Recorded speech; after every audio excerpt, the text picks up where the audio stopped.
Hello, my name is Bronwyn Johnson and I'm the Director of ART+CLIMATE = Change 2019 Festival, presented by CliMart. I'd like to start by acknowledging the traditional owners of the land on which the festival takes place and acknowledge the Wurundjeri people on whose lands the program you're about to hear was staged and recorded.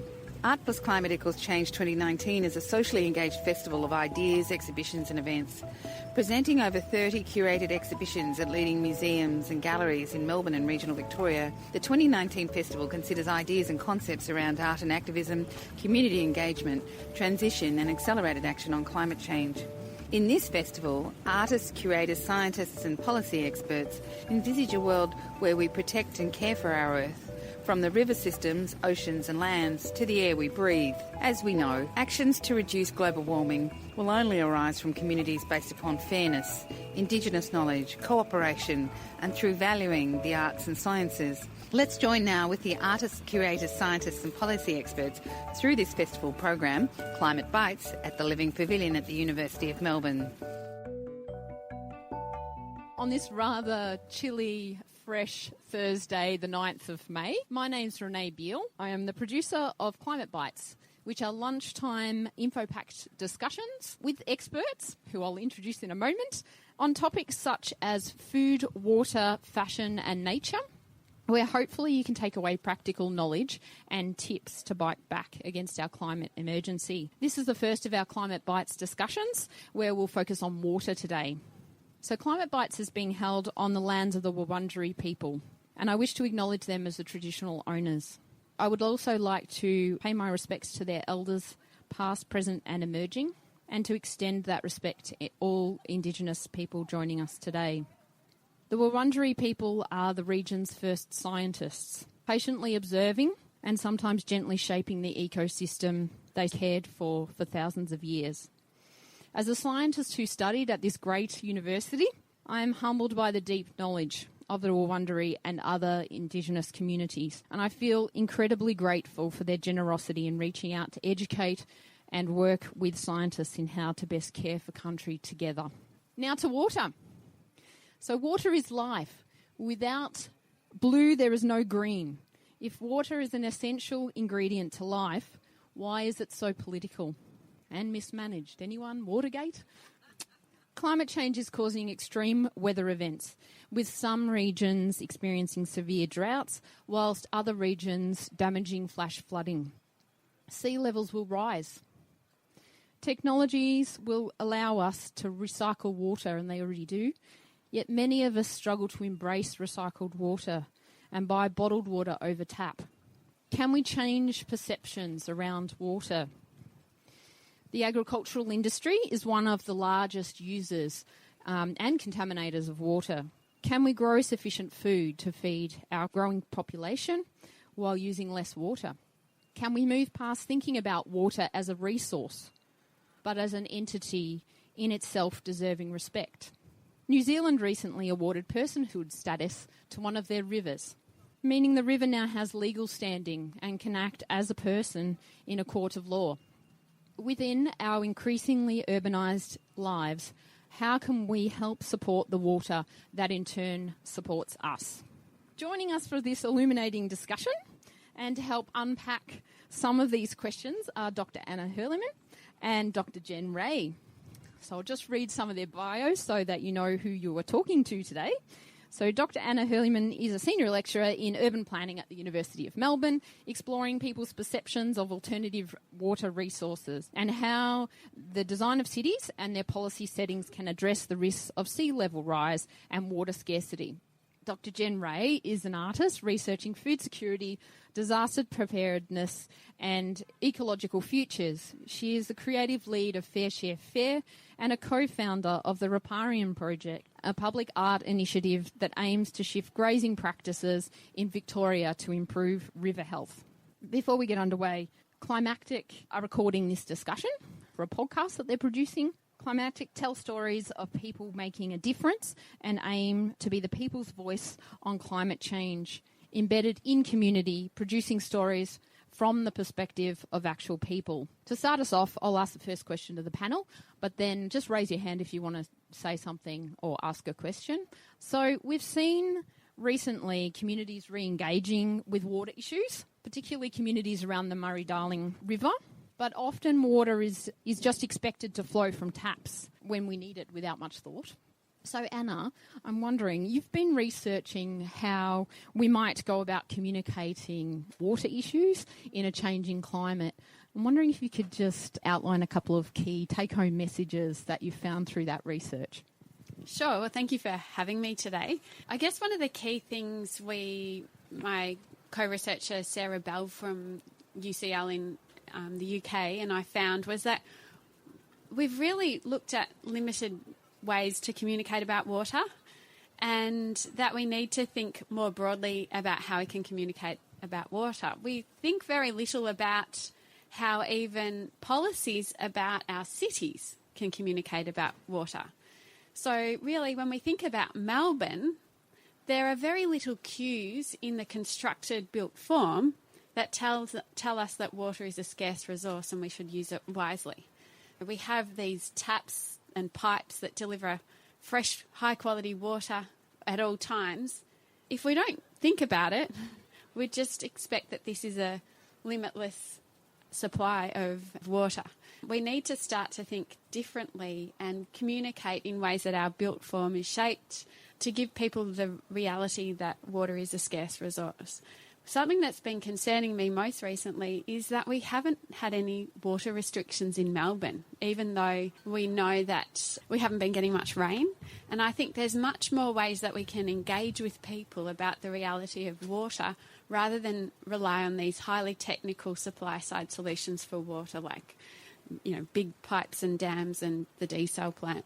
So I think in terms of climate change, we need to understand that our water resources are going to change the way that the nature of rainfall, drought periods are going to be even longer, and we need to really rethink how we need to be more sustainable with our use of water and not just rely on those big technological solutions because they might fail. So we need to actually really think about the future and how that's going to change with climate change, and think about the realities of our water use and how we have to change that and change our relationship. And we need to communicate that better through many things that our cities do, water authorities do, and really engage the community with a more in-depth conversation about it. I'm wondering if you want to add to that, Jen, in terms of some of the stuff that you've been working on, either around Fair Share Fair or the Repairing project. Yeah, thank you. Thank you for having me as well. I was just actually thinking about what you were saying about the water restrictions.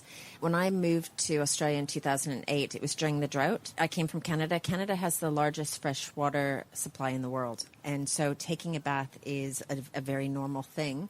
And I came here and was sort of penalized for having a bath, and I couldn't wrap my head around that. Target 155 was on. And Target 155 meant that Melbourne Water was trying to get people to consume only 155 litres of water a day. And that's, drinking, your dishwasher, your washing, your bathing, that sort of thing. And as I walked around North Melbourne, there were all of these grey water in use signs in windows, homemade signs that were taped. And I started writing about that. And then when I was finishing my PhD, the drought had ended. And I went back to go and document the signs, and there were no more signs. And I thought that was really strange. All of a sudden, why were there signs at one point, and then why, what had changed? I was enlightened by an article that the WWF published called Weathercocks and Signposts.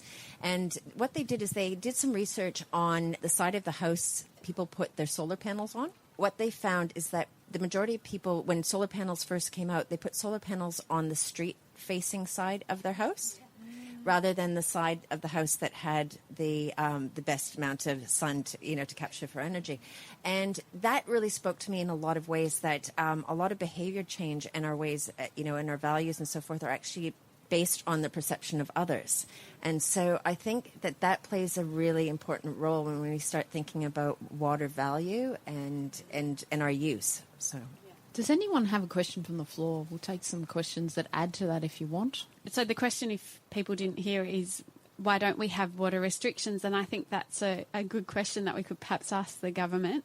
I'm not sure exactly what the current status is, but before the desalination plant was built, and I'd need to check this again, there are certain trigger points for water restrictions depending on the level of the dams, and they trigger certain levels of water use restrictions. And overall, many governments want to reduce the amount of, or the percentage of years that residents face water restrictions. And I think that's something we could communicate and discuss.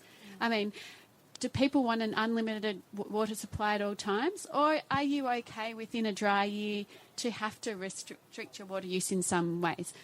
Target 155 was really a clever way to communicate. And you get your bill and you go, oh, I didn't use even that much.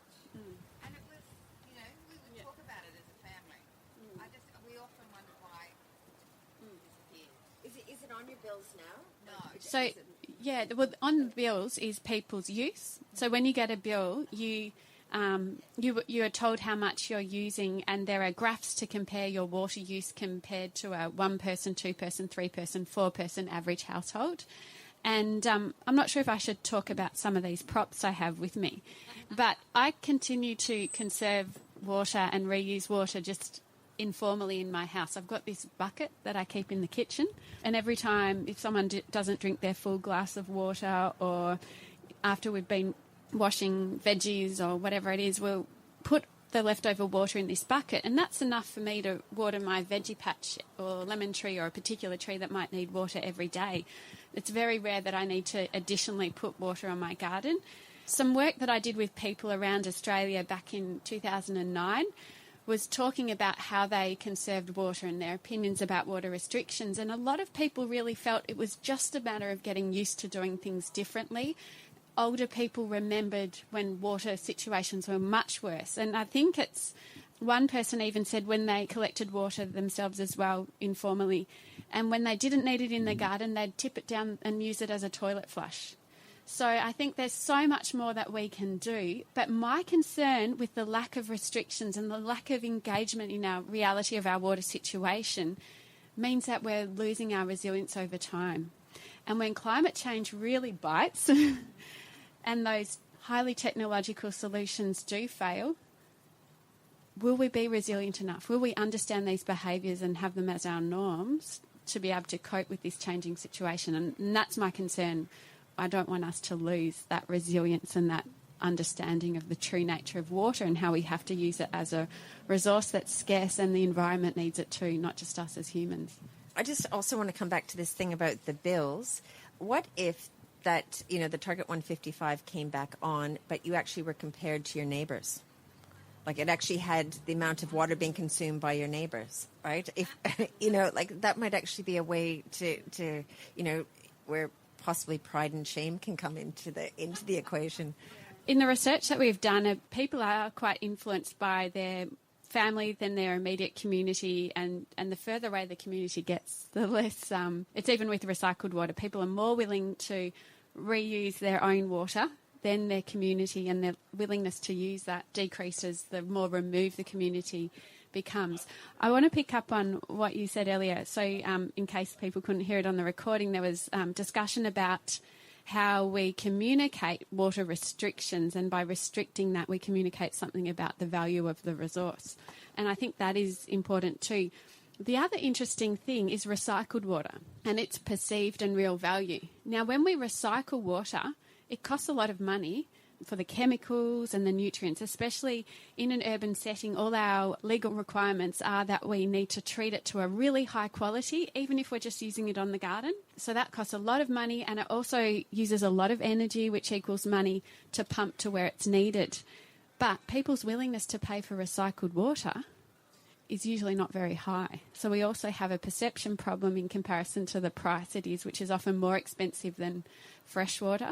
So I think, again, we need to think about water as a resource that's valuable, and if its quality is fit for purpose as well. Yeah, I think our thinking about water needs to really change as well for us to really value it as a resource.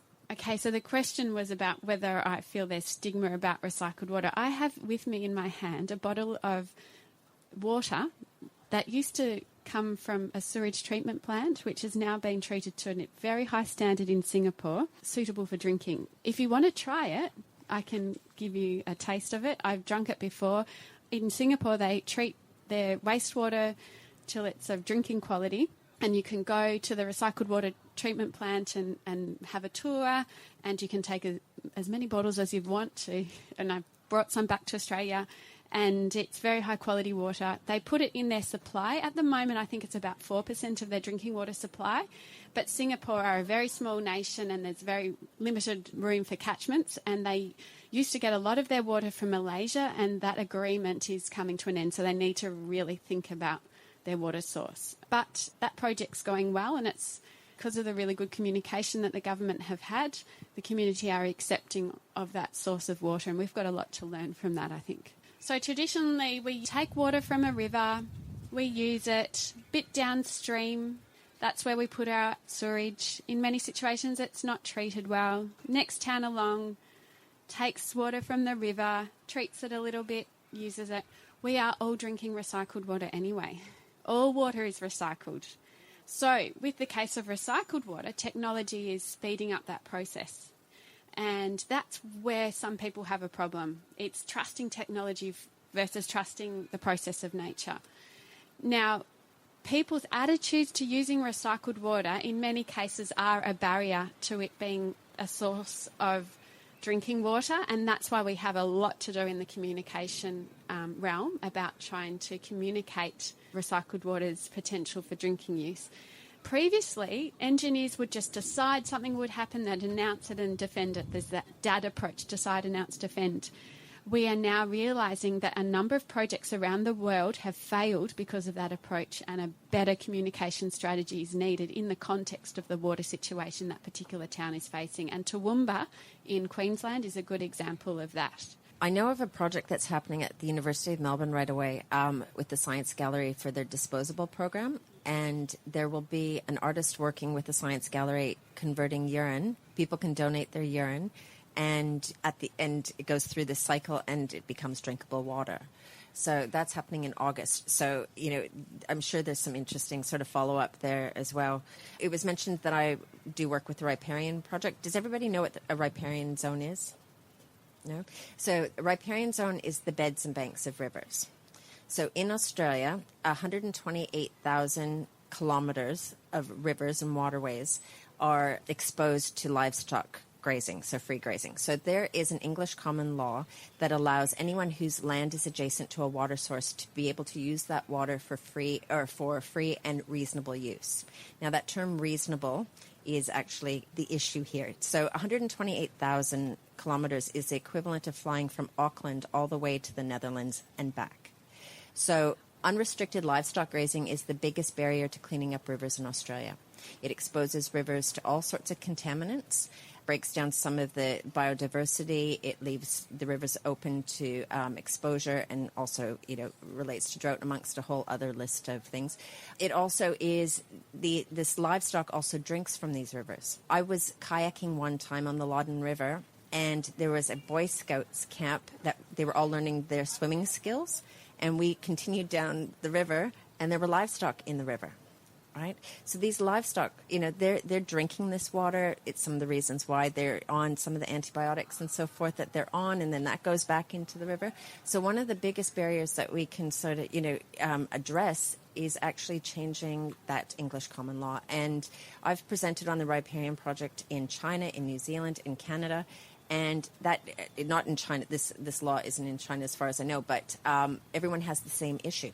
It's an issue that the government's put in the too hard basket, and yet all of the stakeholders agree that something needs to be done about this. But it's that question about reasonable use. What is reasonable use? Thought maybe we could, associated with that, around agriculture and that industry, maybe we could touch on some of the issues of food growing around particularly our largest sort of food growing areas in Victoria, and their reliance on using water from some of the rivers, and the different, whether with climate change starting to bite, whether we need to be thinking about our industries in food growing, and whether we need to start changing what we're growing, and talk about some of the industries that potentially might not be, the best industries to be, supporting or propping up in amongst all that. Do you want to talk about that? I have one word: almonds. So almonds, multi-billion-dollar industry in California. It's their largest crop, their cash crop. up until 2 years ago, drought conditions, they've had a turnaround with their drought conditions, but they were starting to stop planting almonds because the drought conditions were meaning that it wasn't sustainable. And so Australia decided to pick up the loss, and now Australia's, it's our largest cash crop.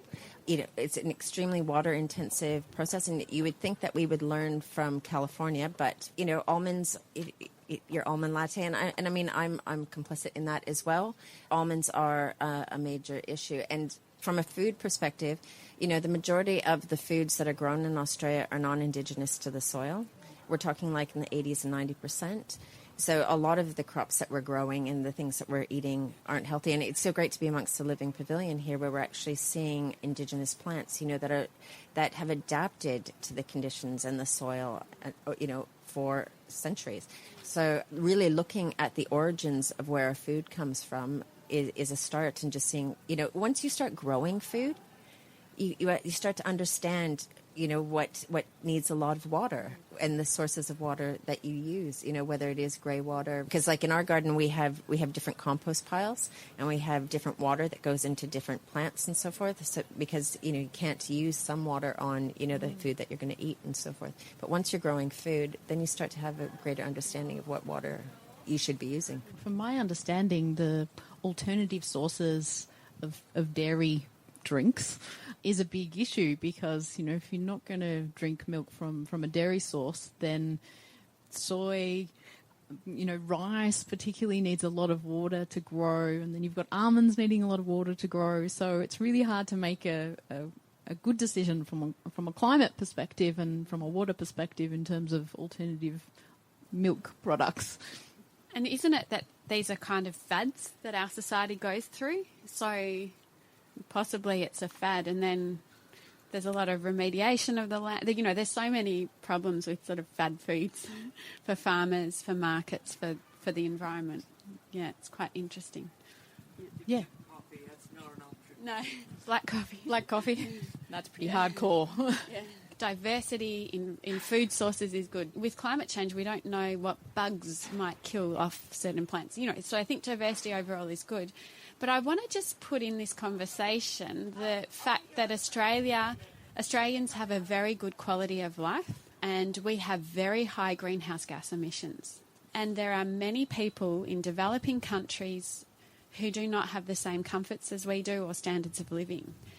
Yet it is their right, I guess, to improve their quality of living. So I think if we're thinking ethically, living in a planet that's facing these challenges, then we need to give up some of our comforts that we enjoy, but that's going to be challenging to do. So I think it's about being wiser with how we produce things and reducing our impact while trying to still, not lose too much of our comforts, but doing it in a way that's much more sustainable.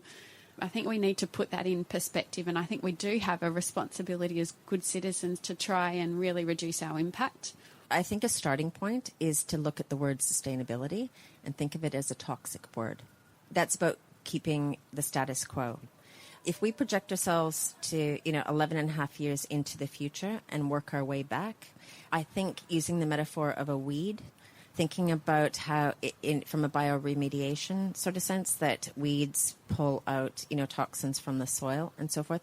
It's kind of like taking a look at your environment and seeing what sorts of impacts am I making that are putting toxins into the soil, and what sorts of things can I do to pull toxins out of the soil, and the soil being a metaphor for everything in your life, right? And trying to create closed-loop systems, looking at how your waste be turned into energy. I mean, there's a lot of really great things that are happening in social media now and they're coming up really quick. Things like in Moreland, we have a thing, it's a waste thing. People drive by and they take a photo of any sort of thing that's in hard rubbish, and people go and pick it up. It's in our mindset. But Erica Violet Lee, who is a young Aboriginal artist and writer from Canada, she talks a lot about Indigenous futures and about recreating the world that should have been prior to colonial disruption. Using that as sort of a starting point, and thinking about if all of these sorts of things, since the Industrial Revolution, what could have the world been and starting using that as a starting point to move forward. And I think that in some ways prevents some of these things around anxiety or paralysis or nihilism or anything like that. I wonder whether we could expand a little bit on, you've just touched on Indigenous communities and stuff. I'm wondering if we can expand upon some of that in terms of some of the projects that you might know that are occurring at the moment, collaborations with Indigenous communities looking at water futures. I do know that there are some projects that are happening that came out of Tipping Point, Australia, but I can't comment too much on it. But in terms of what's happening, I mean, there's a lot of conversations that are happening. I mean, right now the Yirramboi First Nations Festival is going on, and there's a lot of conversations that are happening around here. I mean, the Living Pavilion, creating platforms for these dialogues, putting elders first, looking at deep listening and deep time, that things do take time, that you can't go into the future without acknowledging your past. I mean, having these things as dialogues and not turning your back to them. Just like with water, so many cities were built covering water, or apartment buildings, with their backs to water, facing these things. We're going to have to feel uncomfortable in order to have change. And I think there's a lot that we can learn from our Indigenous brothers and sisters. Right now, Canada and Australia are facing elections. The risk is, this is a climate election where both countries are at risk of having conservative governments right now, which is, very, very frightening. But during the Harper government in Canada, the Harper government started to penalize environmental groups, shutting them down and immobilizing them by putting having audits and so forth. And the environmental movement got behind the First Nations people of Canada because we have land rights for our Indigenous people. So putting our efforts in behind Indigenous land rights in Australia is one way of actually dealing with some of these issues that we're facing going forward into the future. I'm not sure how much time members of the audience have spent here, but here in the Living Pavilion, for the benefit of those listening online, it's a site at the University of Melbourne that's turned into a temporary space about climate change and Indigenous knowledge and a range of other issues and environment. And running behind us where we're sitting here used to be a creek. And so it's about bringing the Indigenous knowledge about what was on this site prior to the University of Melbourne and beyond is really important. And this site will be turned into something new for the campus, new buildings and a new space for students. Part of that project is really bringing Indigenous knowledge to the use of this space and uncovering what used to be here and making, that water story known. And there's some artwork along that path to communicate that here as well. So I think, Indigenous knowledge is so important for us to be able to sustainably manage land, and we need to understand that story. And certainly that's happening here at the University of Melbourne with this project, the bigger new student precinct.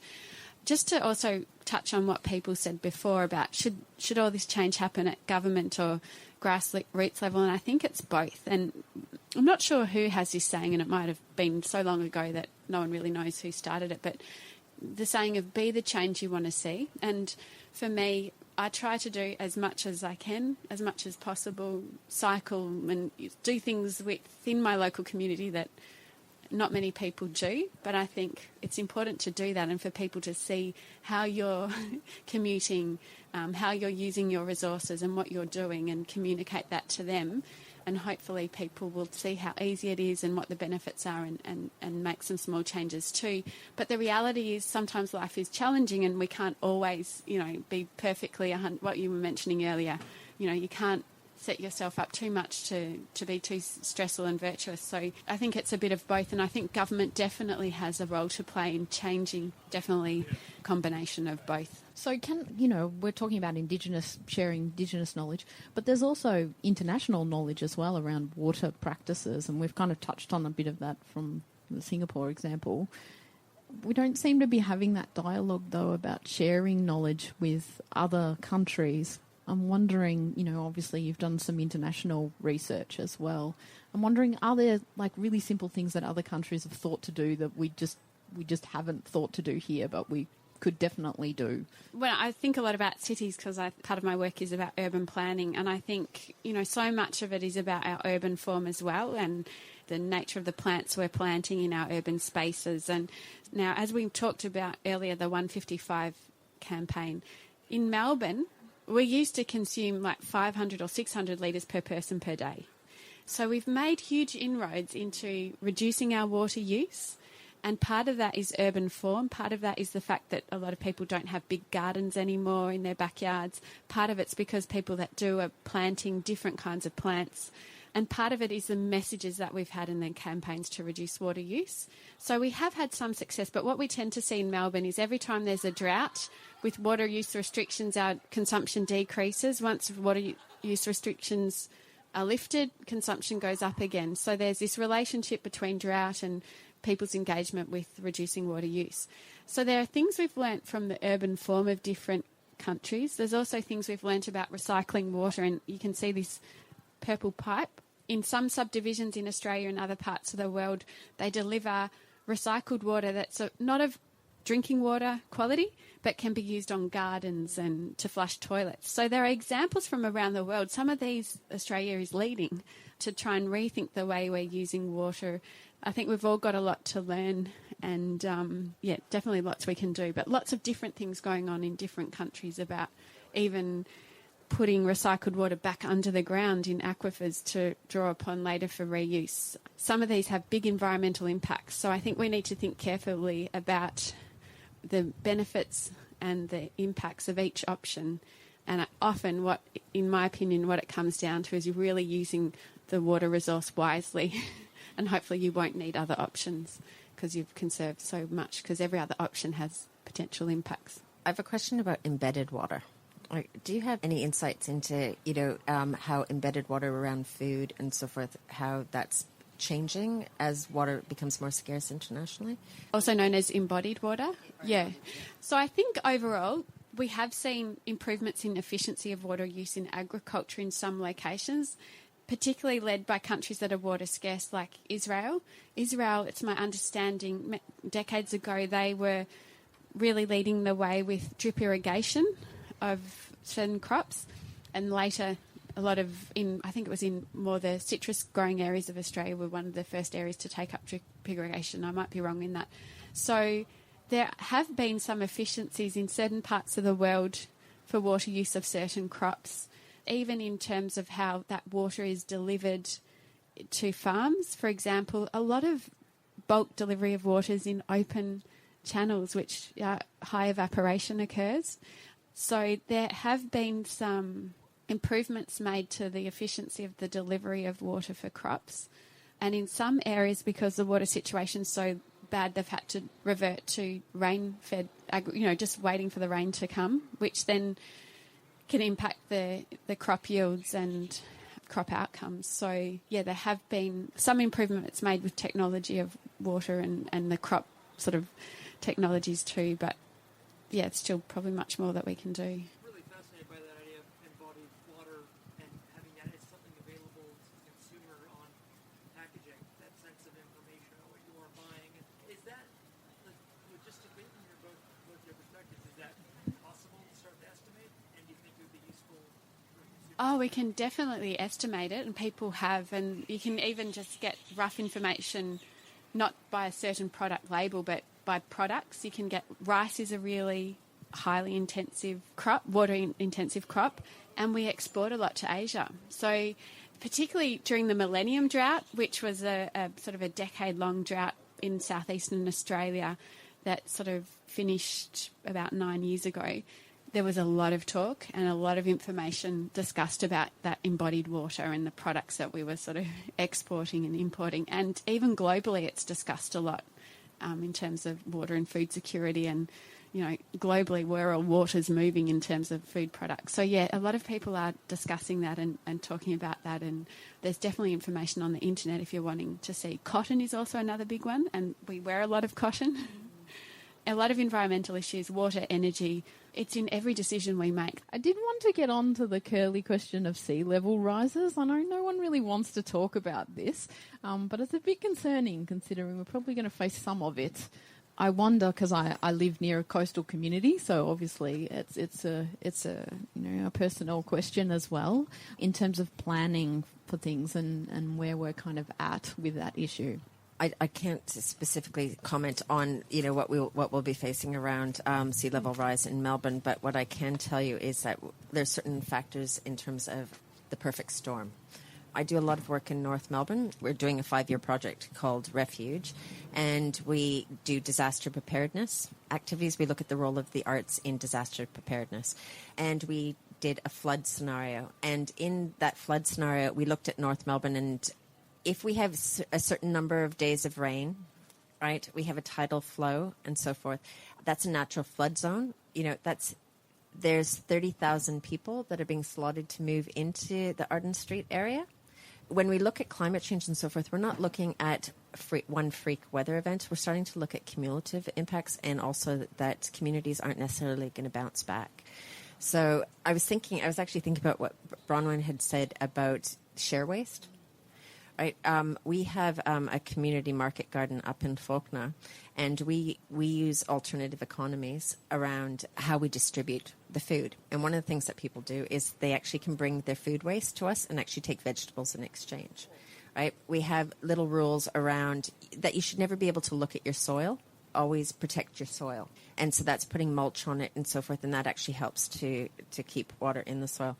These are sort of little tangential things that are sort of bringing some things back, but that don't necessarily relate to sea level rise, but are more to do with sort of community effort. Resilience, yeah. And resilience. Yeah. There's a really great book called Radical Homemakers by Shannon Hayes. And one of the things that she talks about is, and I think we're doing this here, is we're acknowledging problems. Right? That's sort of the first step, is actually turning your face towards it and saying this is a problem, right? And then she talks about the next stage, and the next stage is around acknowledging that there's sort of skills and knowledges that you might not have, and you start to retrain, or you find you seek out that knowledge.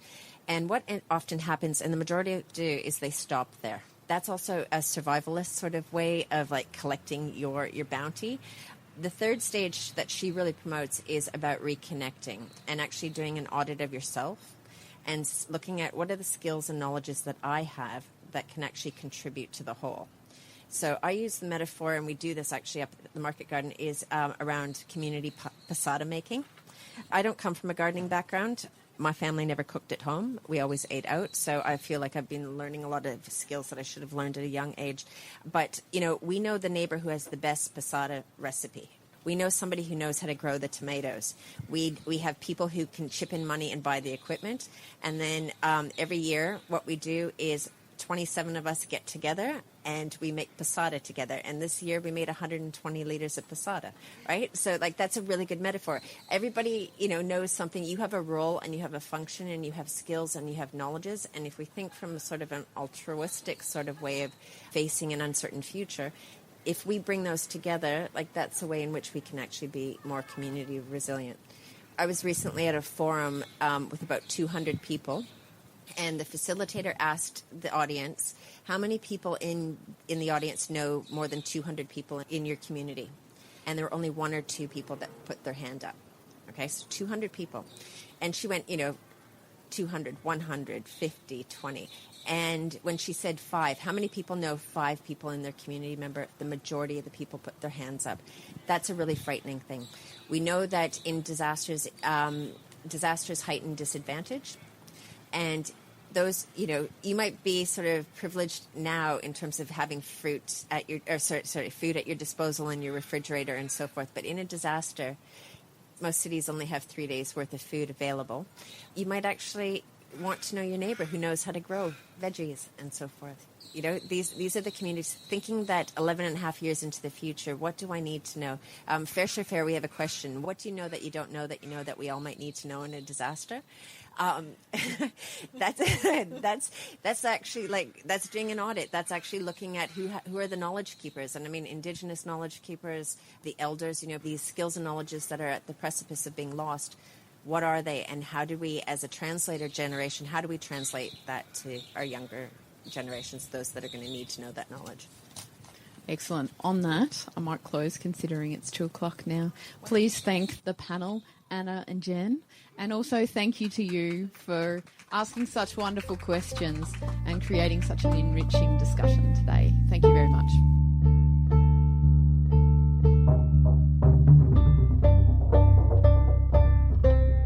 Hi, Mark here from Climactic. We'd like to thank Renee Beale of the Royal Society of Victoria for directing and moderating the Climate Bites series, and Bronwyn Johnson and the whole ClimArt team for their commissioning of Climactic to record and create episodes from the ART+CLIMATE Equals Change 2019 Festival. Please check out the whole lineup and their other good work at the links in the show notes, and come along to the festival next year. We hope you've enjoyed this collaboration between Climactic and ClimArt.